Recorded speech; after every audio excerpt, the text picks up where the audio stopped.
Let's replace the distributor cap on this Jeep Cherokee with a 4-liter inline 6-cylinder engine. Well, first thing we need to do is establish where number 1 cylinder is on the distributor cap. And so you'll see it's right here. Somebody's already gone ahead and put a few little dots on here with a paint marker so we can know where the firing order is, which we need to reinstall them. It's not a bad idea when you're doing this job to install new rotor, plugs, and plug wires when you're doing the job. But if you're going to reinstall the old wires, it's helpful to have them marked so you know where to reinstall them. If you take a look at the screen capture on your screen, you'll see the firing order here is 1, 5, 3, 6, 2, and 4 as we go clockwise around the distributor. So now that we know where these belong, I'm going to go ahead and just remove them from the cap here. Pull each of them off. We're going to set them aside.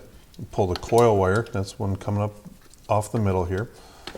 Get these all out of our way.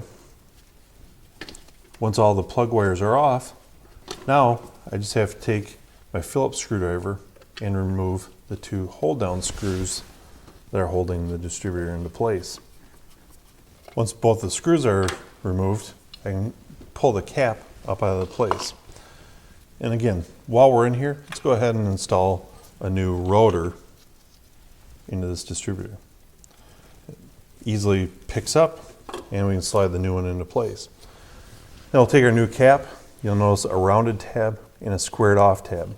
And on the distributor itself, you have a square tab and a round tab. So we need to align this properly and get it into place. It's a good idea to kind of get it set into place first. And now I'm going to take the screwdriver and tighten down the screws. And it's a good idea to work both of these screws equally rather than crank one side down and then the other. You run the risk of snapping the cap off or getting it not lined up properly, which could damage the rotor and the cap itself. So as I work my way back and forth, getting these torqued down properly. There, we got them all set. Now, again, we put our coil wire on the center and we've got our plug wires. Remember that number 1 is right here. And if we follow our marks, so we've got 1, 5, 3, 6, 2, and 4.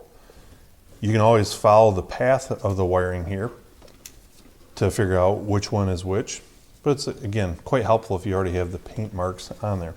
Make sure that each of them are clipped in properly,